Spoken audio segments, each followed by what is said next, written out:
Welcome to Mobile Congress Las Vegas, Day 2. We are here to have our inaugural Open Gateway developer community. So welcome to you all. Thank you for your persistence and thank you for listening. We have a whole day track, and quite excitingly, to actually open and welcome us today, we have the Director General of the GSMA, Mats Grinjed. Mats.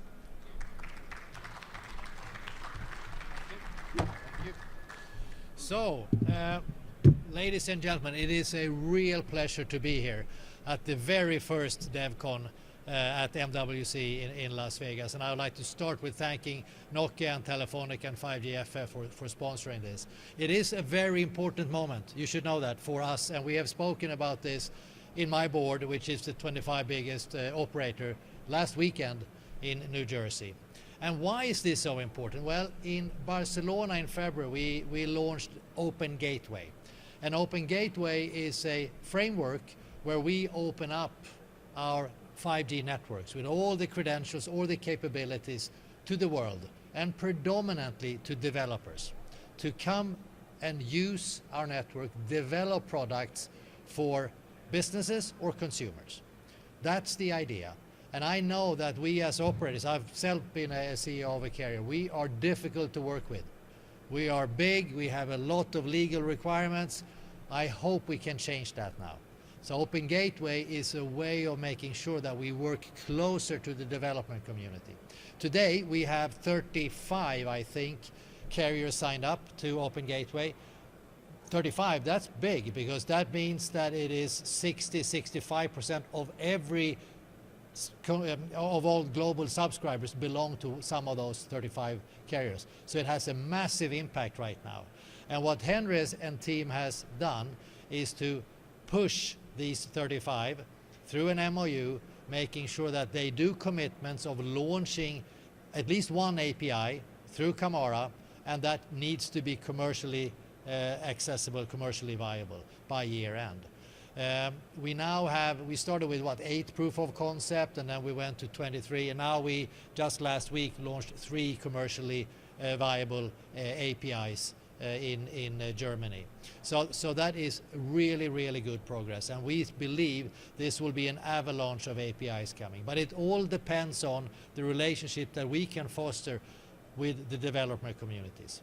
Either it's hyperscalers or it's to the individual developer. It is absolutely critical. The whole idea of having this open gateway is that we will have relationships from Earth to the cloud, north-south. We have those agreements already done. But equally important, us operators need to federate, so we have agreements east-west. This is very similar to what we did 35 years ago with roaming. But now it's going to be API, it's going to be applications.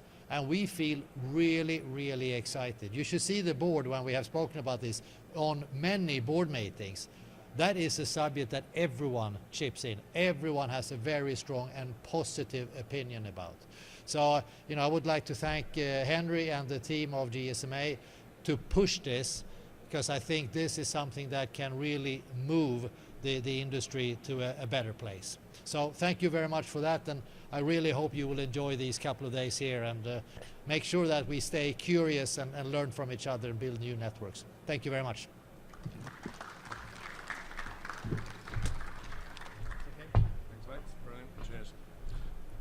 Thanks, Mats. Let's just pop back to the agenda, and I'll do a little point to myself as well.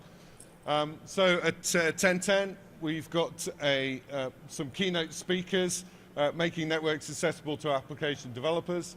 Then there'll be a fireside chat to actually discuss why create the future of ready services. Have a bit of a break to talk to each other. Then, as we move forward, we're going to move towards bridging mobile networks with developers, harnessing the potential of network APIs for transformation and growth. Another break, and then into how-to workshops. How is this going to happen? Be brought to the environment. And then creating a digital future together, launch of the Open Gateway Challenge.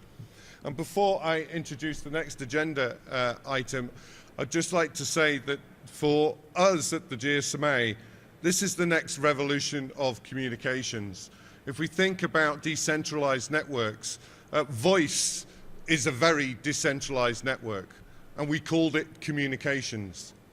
We've been in the last 20 years in the era of connectivity, where social networking has allowed people to post content into the cloud, and then it gets distributed out. Connectivity. But it's more of a one-way direction in that sense. What we see with Web 3.0 and the future is digital communications. And it's these APIs through Open Gateway and this initiative that we can actually get back to a decentralized network with Web 3.0 and APIs that are enabling capabilities to the cloud infrastructure players and developers, more importantly, developers. Part of these DevCons is for us to listen to developers as well. So we want to make this as interactive as possible in what we want to take forward. So let me invite up to the stage, making networks accessible to application developers, Scurrant Habit, the head of networks and monetization platform for Nokia, please. Thank you. Thank you. All right. Thank you very much, and thanks to GSMA for organizing this first event. I'm really honored to be a keynote speaker on this one. I think Matt's had a really good opening words, which took a little bit of what I thought I'm going to say. I think our telco industry has been really good at working together. I think I have personally spent over maybe 15 years working in the standardization and industry collaboration with peers. But it has been all within the industry. It's kind of within the family. And in order to make the future work for us with 5G, we need to broaden up the reach of the cooperation and do it together with entities, with verticals, with companies that we have not naturally worked in the past. That requires, as Matt's alluded, a change in our attitude as an industry, that working at the different speeds and working with different rules. And I think this is a beginning of a change that we all need. The opportunity is there. The world has shown us how the digital experiences are built. If you take any of the big digital experience app that you have on your device, it's built taking the best of ecosystems. Take an Uber app. If you look at the mapping, Uber didn't go and build a mapping service. They use an API of, I don't know, Google or Bing or here or someone. If they want to communicate, create a communication channel between a driver and a client, you don't go to a phone book and find the driver's phone number. You do that all from within the app. So they've been building that kind of a digital experience based on a best of breed of the ecosystem there. However, now if you look and analyze those digital ecosystems out there and digital experiences, there is an absence of something which we think here as an industry is extremely valuable. And those are all the capabilities which we have created in the process of standardizing and implementing and deploying 5G and future evolution of that. They are just not there. They are not accessible to those people. Furthermore, what we have specified in our specifications, which most of you know them very well, it's very complex. Only telco people understand, and even within the telco community, there's always those superstars who actually know everything. So with that complexity, you can't win the hearts and minds of those that will make our future work for us. We need to change that. And there is also a opportunity that goes beyond just a better future for the telco world, but truly the ecosystems are being created by making applications aware of the underlying capabilities. Today we know there's no linkage between an application and the network other than the proper sockets which are used for the networking. The future is the one that we think are going to benefit from getting the applications being more network aware, and that would lead to new innovation, obviously better new apps, and an opportunity for monetization. So this is good. But then we also looked at ourselves. We looked at how the world is, looked at what's good for the applications. But the question is, is there any money to be made here? And we had done a deep research on opportunities to capture by bringing the 5G capabilities to appropriate verticals. And we have gone through verticals in a quite detailed level and boiled down to the capabilities that we would be opening up, and looked at in two categories: advanced APIs, those APIs that you can deliver in a form of utilizing the 4G and 4G advanced networks, and then 5G APIs that you need 5G SA for delivering those. And we see a very healthy opportunity from the API business alone. And this is, I want to emphasize, this is just the API business. This is a door.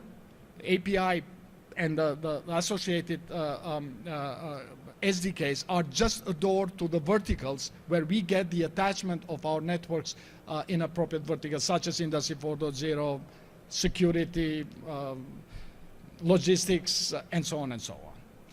We have done lots of trials so far in our platform, and to give you a little bit an overview of what we have been working on, I'll invite on stage Mikko Jarva, who is heading our portfolio and architecture in network monetization platform. Thank you.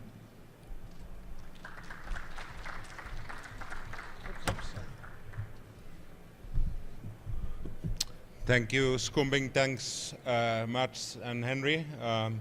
Nice to be here. My name is Mikko Jarva. My mission and dream is to transform the networks for new value creation and really see, what is the new world of new type of experiences and applications that will open up when we use the networks in different and right way. And I'll talk a little bit about that.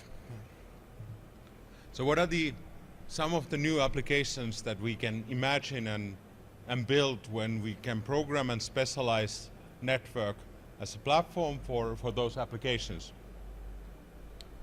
A couple of months back, we did something which was done first time ever in the world, and that was streaming a live concert over 5G network from Nokia Arena in Tampere to a viewing party in Helsinki.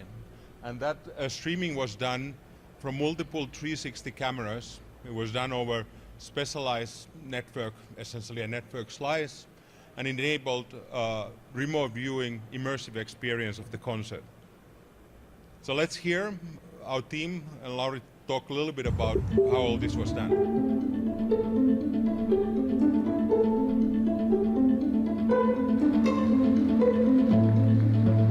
So today we are here and we have set up a couple 360-degree 8K cameras all around the bubble, meaning that we can capture and live stream the footage from those cameras to the VR headsets that will be then available in Eli's showroom in Pasila, Finland. So people will be able there to watch live Andrea Bocelli's concert and switch between different locations of the arena to see the concert from different positions.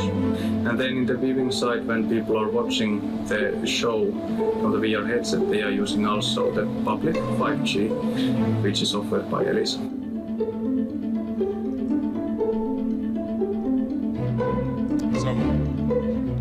So what happened there was essentially teleportation. Our viewers were able to be teleported onto the stage next to Andrea Bocelli or into the audience remotely, and that was enabled by program specialized network. This is an application that will not work over the top. Each of those cameras require, and by the way, those cameras, they are mobile, so they can be placed into different places there in the arena. Each of those cameras required 150 megabit per second uplink. Can you deliver that over the top of a normal network? No, you have to specialize the network for service delivery.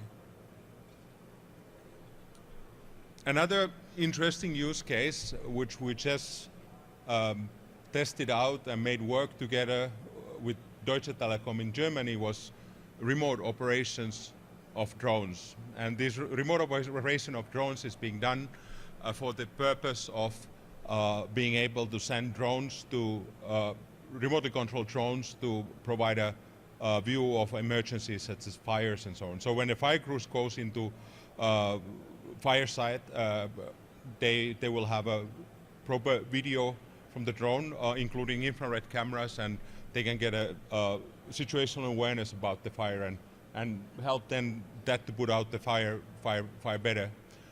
It can be used for any kind of emergency response services. Now, the really interesting and great thing in this collaboration was that this drone was fully operated from Belgium. And that operation was done supported by programmable network. So while the drone was on flight, we use quality of service on demand API. By the way, it was a camera-based API on Deutsche Telekom network. We programmed that through an application that connected through our platform into the network and then programmed high quality of service for that drone. So that was supporting the remote control and then the remote telemetry and video from the drone coming up. So that's another example. Most interestingly, the drone was also integrated into German airspace. The location of the drone was verified utilizing the location APIs from the network as well. Other kind of applications that become possible and actually absolutely necessarily requiring specialized network is remote driving and to an extent also autonomous driving. These applications are absolutely dependent on network quality, network specialization. If the network is there or is congested or not usable, there's no bandwidth available, these applications, they will break down, they will not work. So with that, with some of the example application and the future that becomes possible when we can program a specialized network for service delivery, I will introduce our platform to help to build those applications. So I'll introduce Network as Code. We are building a platform that will provide simple, easy use developer experience and for application developers who don't speak or understand 5G or 3GPP or any of those languages. And I'll let our developers to tell a bit more about our platform.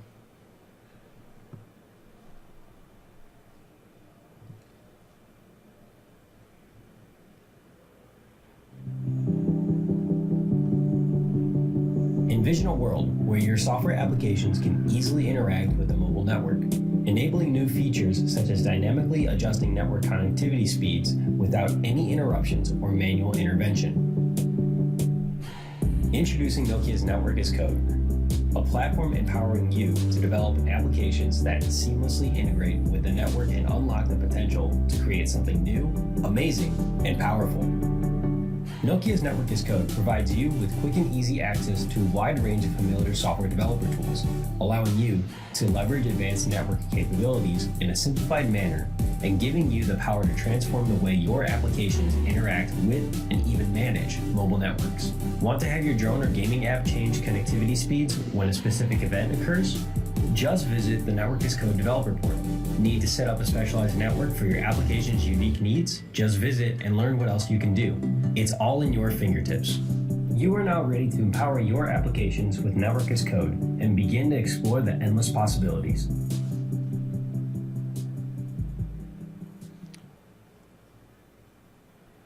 All right, and this is the most technical slide of the presentation, but I need to tell you a little bit about that as well, you know, what is there in our platform. Network as Code platform has a sort of two main functional areas. First one is the developer experience. That is the developer experience with the design time experience for developers to build their applications. And we designed it in such a way that we try to minimize the time that it gets from developers to get introduced to the platform to have their first application which have been enabled by the platform capabilities. So we really designed a developer journey looking into the best possible platforms available in the developer ecosystems and how do they work and function. Now, we'll see a video how fast it is to take the network as code platform capabilities into use and how we maximize the developer experience. Then, when the developers, they have been built the application which work together with the networks through the platform capabilities, those applications will be then deployed onto clouds and the devices where they run. And then in the runtime, the applications communicate through the platform and with the networks and request different kind of capabilities from the network, whether it's the higher quality of service on demand, whether it's insights about the device, like its reachability or location, or whether it's network specialization. So creating a slice, modifying a slice, or attaching an application or device into a slice, or getting information about the network. And I'm also very excited about the capabilities that come up with next generation of the networks, such as 5G Advanced and 6G, where we can start to use the network as a sensor or a positioning system for devices. These will be capabilities also available through the platform. Now, the network as code platform integrates with multiple underlying networks, and we'll be announcing and telling more about those networks that will be supported through our platform. It's an aggregator platform, so it connects and can provide same APIs and experience over multiple networks for the developers, simplifying the experience, and it will eventually also work on top of public networks. We integrate for different APIs in the network, including the mentioned camera APIs. So if we have those GSMA Open Gateway signees publishing their camera APIs, that will work with our aggregator platform.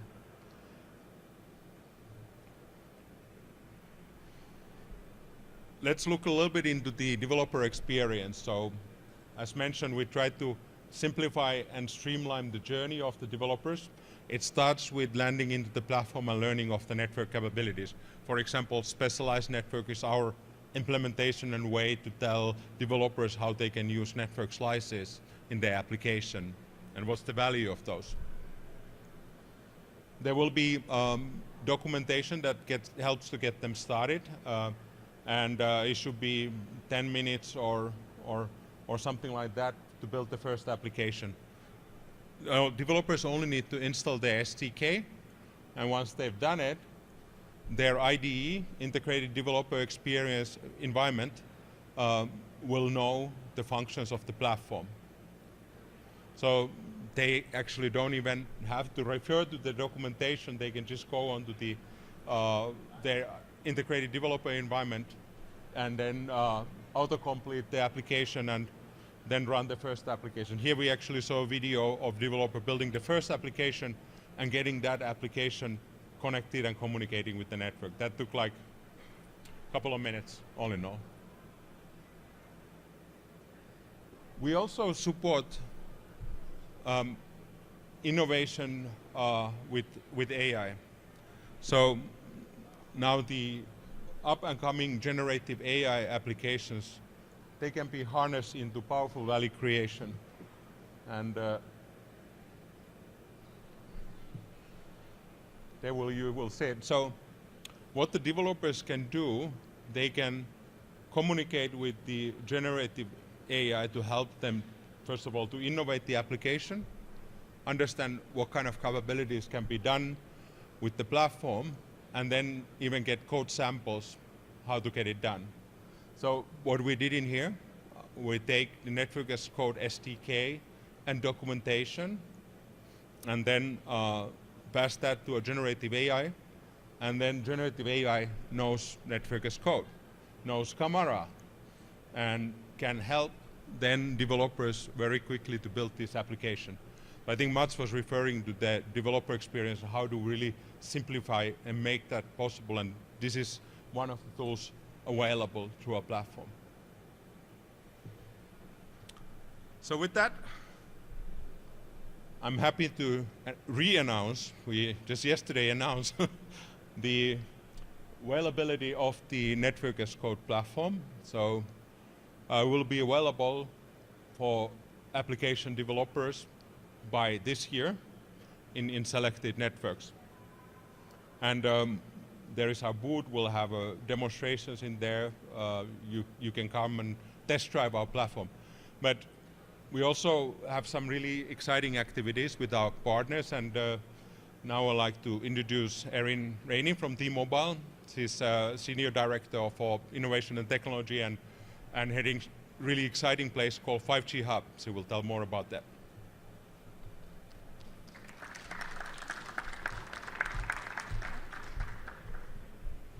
All right, good morning, everyone. How are you guys doing? Having a good time in Vegas? Yeah? Okay, good, there we go. All right, so again, my name is Erin Rainey. I'm Senior Director within Technology here at T-Mobile, and my team is responsible for our Innovation Center, the 5G Hub. And I have a little video that's going to give you guys a highlight of our incredible space.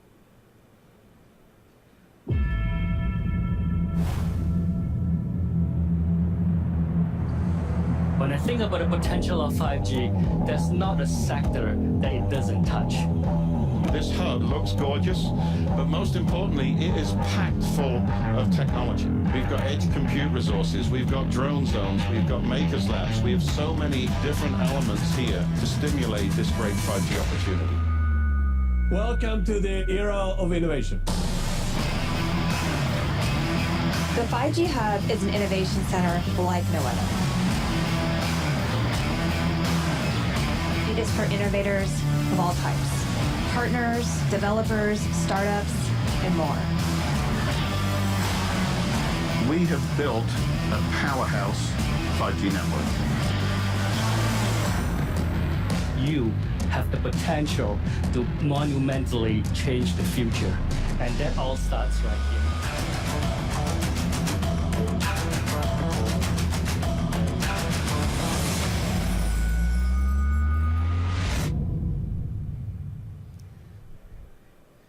All right, so I tell everybody that I do have the best job. That's where I get to work every day. What I do want to say is I've now been in the industry for 23 years, and I say, all the time, it is truly an exciting time for industry. And I think there's two words that have been themes, not only just this morning, but this week, and that's ecosystem and enabling. And it truly is, for 5G, as we say, to reach this full potential, it is this ecosystem. It's bigger than us as a carrier. It's bringing in developers, it's bringing other partners, again, to really realize the value and, again, this potential. And it's our job to enable that. And that is what I'm responsible for in running our Innovation Center. And we have three things that we offer here. We have the experts. We are part of the technology organization. Our Innovation Center is actually located at our national lab facilities. So we're right there. As we like to say, it's where the magic happens. This is where T-Mobile is designing the latest hardware and software. We're testing the latest hardware and software. And my commitment is to make that available in our Innovation Center, in our sandbox, because we want to accelerate that innovation and we want to make it available. And we've got the engineers there to support that. We have the technology, again, whether it's the core, the RAN, the latest software, the latest features as we're starting to see 5G advance. Our goal is to make that available. And then our partners like Nokia. And very excited to share in the news here at Mikko that Network as a Code is available. We also have it now available at the 5G Hub. And we want to formally extend the offer for you to visit, to engage with us, to bring your teams in, to create and to innovate. And we're just getting started. We're just starting to expose new capabilities through these APIs in partnership with Nokia. So there's my technical diagram. Makes me go. So again, the call to action is to stop by the T-Mobile booth, to stop by the Nokia booth. You can also scan this QR code. I promise we make it very easy to engage with us, to submit your applications, your projects, to ask us questions. Because again, we want to grow this ecosystem. You guys are an important part of this ecosystem, and we're very excited to innovate with you. So with that, it's a wrap. All right.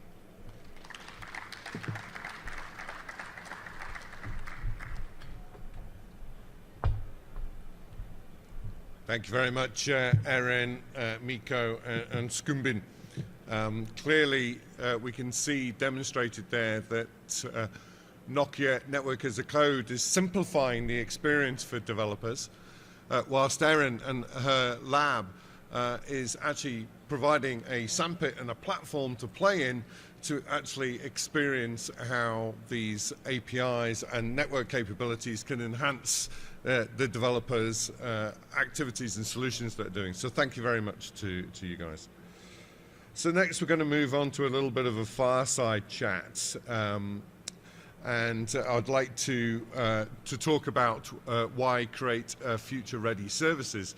So I'd like to invite to the stage Claude Arpin, who's the IoT Senior Product Manager for Bell Canada. Welcome, Claude. And Masi Kuga, who's the Executive Director from KDDI. Welcome, guys.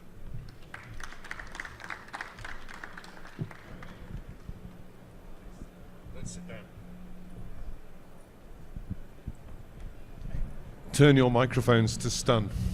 Yes. Yep. Would you like to introduce yourself, Claude, a little bit more? And also, then I'll move on to, as I know you well, Kuga-san, if that's okay to say. So, Claude, a little bit more about what you do and who you are. Sure. Thanks for having me. My name is Claude Arpin. I work for Bell Canada in Canada. I run the 5G accelerator program within our services. So my role essentially is to interact with enterprise of all size, startups, and also large enterprise to make the connection between the technology that we're all talking about here today and basically implementing with them and demystifying it. So. Thank you very much. Kuga-san? Thank you. I'm Masaki Koga from KDDI Japan. I'm in charge of industry standards. So every day I oversee standardization activities such as 3GPP and GSMA and IT and so on. And so this activity, Open Gateway under GSMA, is I think very, very good timing. And I think so 5G needs new killer something concerning 5G standalone, and Open Gateway is very, very important to make 5G standalone successful. Thank you. Thank you very much. So let's just, we've heard from Nokia this morning on how they're taking and providing a platform going forward. We've heard about T-Mobile and the use cases that they're exploring and the labs that they have. But there's a bigger ecosystem here. Who are the players and the actors? So Claude, who do you represent and work with in Bell Canada as sort of a collaboration activity, as part of this ecosystem? In short, who's 5GFF? So 5G is a collaboration of cellular provider. It's Bell, Vodafone, Rogers, KT, hopefully I'm missing one, Verizon. KT. Also, KT. Yeah, I said KT. Yeah. So basically, we work together to make sure to make it seamless for the user, the developer ultimately, to align on the API. So it's all about the customer experience. So our role in what I do here with my developers, we all talk about the technology and it's really cool technology. But when we talk to younger developers, they're not really aware. They don't understand that the API is one thing, but the whole ecosystem of we're doing together, working across carrier, that's something that we need to basically help them cross it. So this 5GFF initiative, they're working all together, and we're demonstrating with Matsuko here exactly how between carrier, in this case they have an holographic conference call between 3 carriers across different countries, leveraging the edge. We need to explore them together. So that's the work. Thank you. So 5GFF use cases, we'll talk about them in a little bit. And Kuga-san, the sort of Kamara and TM Forum, what's their role in sort of the Open Gateway ecosystem that we're creating? Okay, so Open Gateway, basically API and northbound is most important, but east-west is also necessary for federation. And camera mainly defined northbound interface, but camera just work on the such part, but other part should be defined. So for example, 3GPP make a NEF specification, and API such as network capability is used. NEF and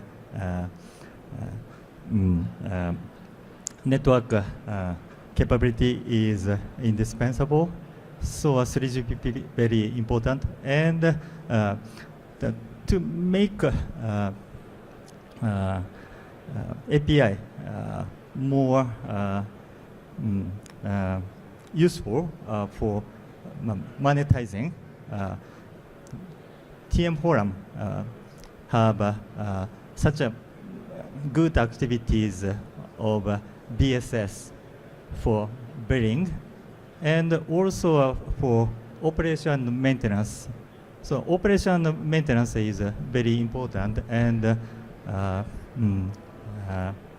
subscription need provisioning and so on. So those specification is already made in TM Forum. So we would like to utilize the existing specification of current standardization body. Thank you. Thank you very much, Kuka-san. So that's, in essence, there are a number of actors from the networking sort of side that are creating an environment. So the Open Gateway initiative from the GSMA is really pulling together those different actors to ensure that developers have a single and very simple way to connect to network capabilities like quality on demand or network slicing, device information, know your customer that's coming through. So that's quite, that's what we all understand. We all understand the technology, but also we're bringing the commercials to bear. I think when we've listened to developers, they've all said, I get a different contract from every single operator, and it takes me weeks or months to actually discuss these contracts with them. So we're trying to make it very simple, a very standardized way that developers can get access to the APIs and commercially use them. Let's talk about the use cases now. Claude, what use cases do you see in Bell Canada and 5GFF? So we've done three interesting ones so far. We did an immersive retail experience with audience. I think it was showcased here last year or 2 years ago, right? So basically the ability to view, think about it like Shoppers Network on steroids. Basically, you're basically able to look at any kind of product. In this case, it was clothing. And basically, you're able to interact with people who are talking about it. So the edge was really pivotal there because we're broadcasting a slice of the 360 immersive experience to all the users, right? So that was a good one, and we can apply the same kind of concept for concerts or any other, gaming platform. So that was a good one. We did, obviously we were demonstrating here Matsuko here, right? Basically it's using the same kind of principle. And we did also a music festival with this, though. Fantastic. We're working with drones, we're working with a couple, we're using some of these use cases. But yeah, the remote and virtual band was quite an interesting one we had in different countries around the world, different artists and playing all together, so that was quite fun. From KDDI's perspective, what use cases do you see in the Japanese marketplace? Okay, so first, before Open Gateway concept is started, KDDI very much focused on metaverse and considering the era of Web 2.0. And for example, in Tokyo, there is downtown, several downtown, and one of them is Shibuya. And KDDI started virtual Shibuya. It's the metaverse. And then that virtual Shibuya is upgraded to digital twin Shibuya. And the digital twin Shibuya is totally the copy of the physical Shibuya city. And we are now evolving our metaverse content. And so at this moment, so we are now mainly using that service for entertainment, but we'd like to use that platform of virtual city for our business, such as e-commerce and so on. So in such a case, we will be using the Open Gateway API. So that is one direction. And the second direction is network slicing. And network slicing will give us quality of service. And Open Gateway support one API so-called QoD. And using a QoD, we can provide the new experiences, for example, for game users. So game users can enjoy their gaming even remotely with guaranteed service level. So such features based on the good advanced 5G capability is also very important. Thank you. Thank you very much. And it's great to see a worldwide perspective that Japanese are following exactly the way Open Gateway and the initiative across from the GSMA. And Kuga-san mentioned a couple of APIs there, quality on demand. Which APIs have you been using from Bell Canada's point of view, or even 5GFF's point of view? So we use two. We use the Edge Discovery one, and obviously Quality on Demand. As we're working closer to the developer, we're actually tuning our requirement in the sense that we're in the industry here, and we know our stuff. Great presentation from Timo and Nokia.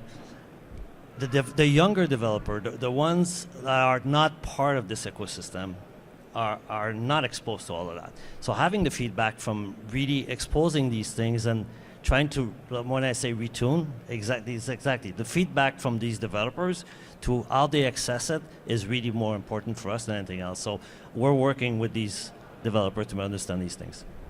I think we might have to reduce the age restriction of joining this event from 18 to lower, which is probably where all the developers are out there in that sense. But that's good to hear. So let's talk about engaging the developers.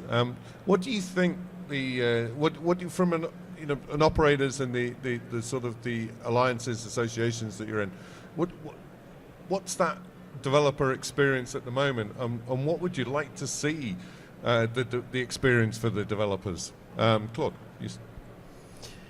So that's what I do 52 weeks a year in Canada. The perception that we have, I'm going to talk for Canada because I don't have a world perspective there.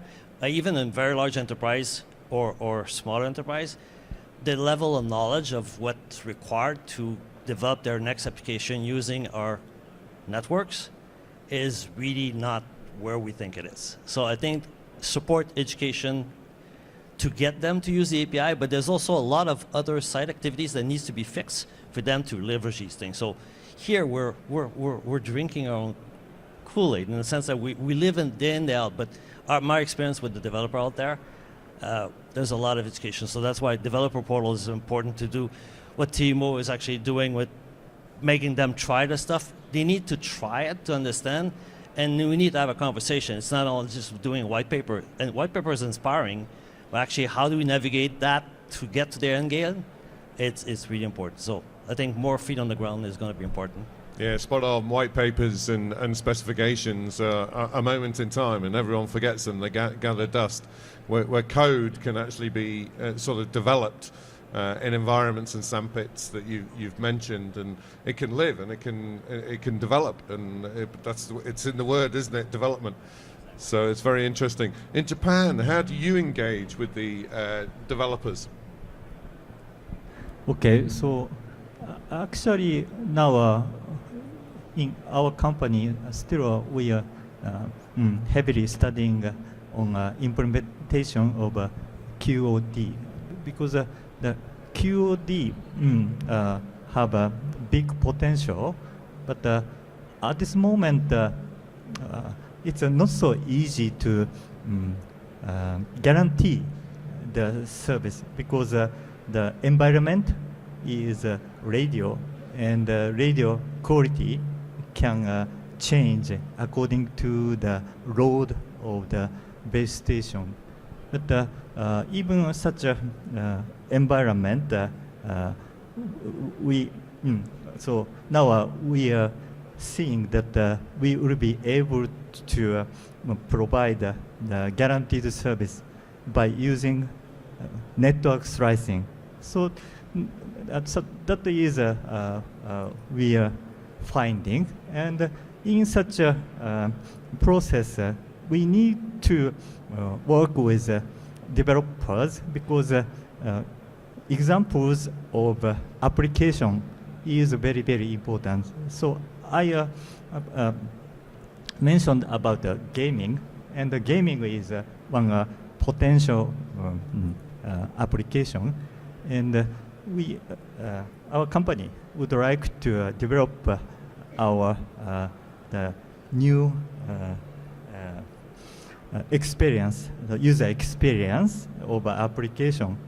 Then API will be underpin such a capability. So that's what I'm thinking. Thank you. Thank you very much, Kuga-san. And now to the sort of tricky question around commercialization of the APIs and the platforms that we're creating. And not just commercialization. What do we, in the sense of operators trying to make money out of this, but what's the win-win between the operators and the developers? Claude, what are your aspects around sort of high-level commercialization of APIs with developers? I think you mentioned it at the beginning of your speech, right? So if you make it simple, single contract, seamless, it's hard enough for the developer to get through the technology hurdle. Commercialization after that is going to be important for them.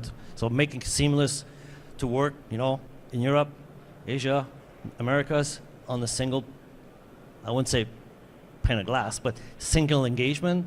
I think that's going to be the win-win-win for all of us. Yeah, I see that. And even just going as far as Japan, do you think developers are looking for reach, looking for more endpoints, subscribers, mobile phones? How do you see that in KDI? How do you see the reach for developers to commercialize these APIs? Okay, so now our focuses of, for example, network slicing is B2B, but the gaming will be B2B2C or B2C, and the users' feedback is very, very important. So we, our company, would like to develop with developers, and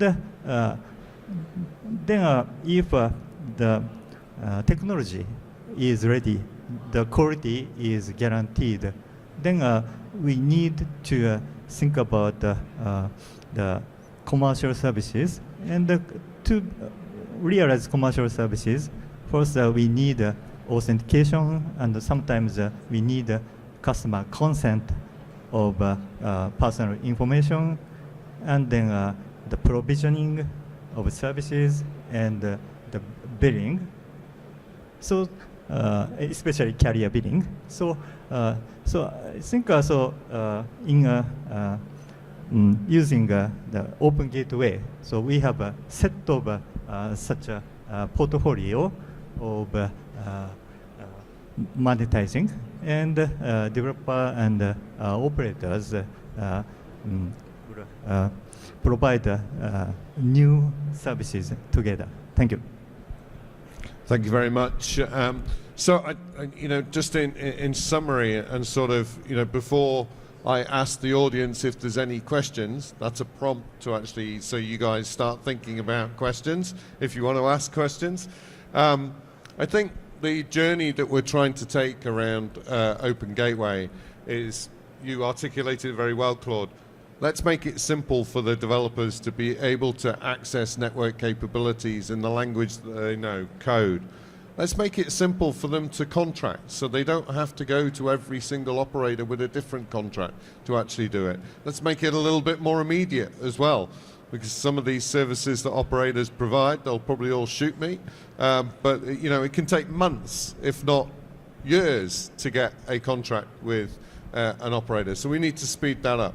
And lastly, developers don't want information from just one network, one operator.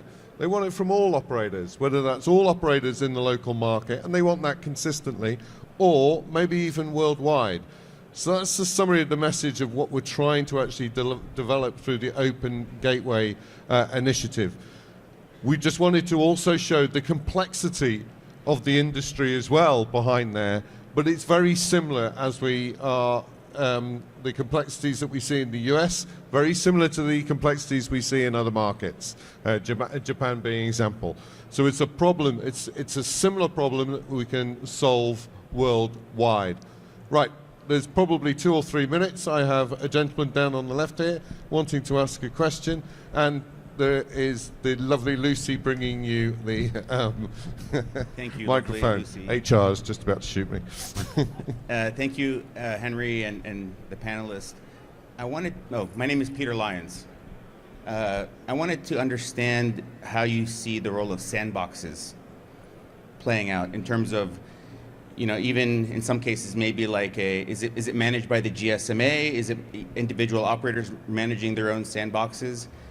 Because I think if these solutions are going to be federated, at some point there's going to be need for interaction with, regulatory stakeholders, and, how do we make it easy for people to test and try these APIs one time?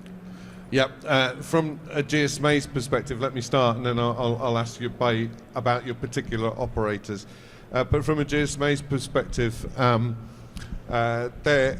we're relying on the operators to provide the development environments and the sandboxes in the local markets. Okay, and we heard from Erin. I think she's disappeared before, but T-Mobile here. They've clearly got a platform in America, the labs we've just seen. Also in Germany, they have Hubroom as a developer platform, if I'm allowed to mention that. I'm sure I am. So it's critical that we go to the local markets. But you're bang on, Peter. The regulation in those markets might require some different approach or understanding that the developers need to learn.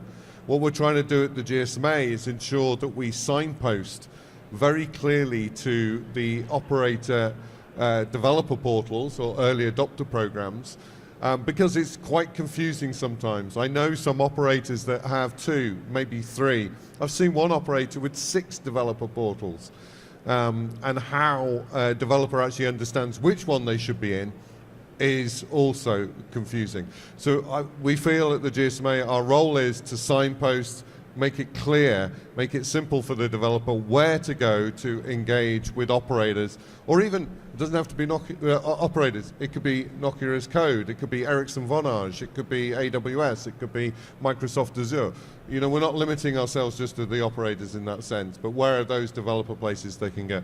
Bell Canada, Claude, how does your company deal with developers? I agree with what you say. I don't see a single sandbox right now, because behind the API there's such complexity, and the developers are coming, in a perfect world, absolutely right. One sandbox, unified. But once you get to know the developer, their application, the requirement to power this thing, you need to set up that environment for that developer. And today, from a Bell perspective, we need to create that control environment. In the future, time will tell, but right now, I mean, it's a lot of customization for every one of them, depending on the requirement. Is it a mobile application development? Is it an IoT application? Is it leveraging other type of network capability? We need to create those environments in a sandbox, so today. A sandbox in Japan, does KDDI provide one? Yes, we KDDI launched our sandbox center, so-called KDDI Digital Gateway. Yeah, so that facility, in that facility, so developers and KDDI employees work together. And in that space, there is the GSM, 5G system. So not only studying or working on the desk, but also we can use the 5G network. Then that 5G network, now KDDI started with 5G non-standalone, and now we start providing standalone, and that network capability is evolving gradually, but still we have not fully used the potential of 5G SA. So to make the potential fully used, so we need to provide such an environment to use such a system. And in that case, so developers and operators need to work together and directly experience the environment. Thank you. Thanks a lot. Hopefully that answers your question, Peter. Any other questions out there? Okay, I think we're pretty much bang on time, so thank you very much. Let's just put your hands together for Claude and Masikuga-san. Thank you very much.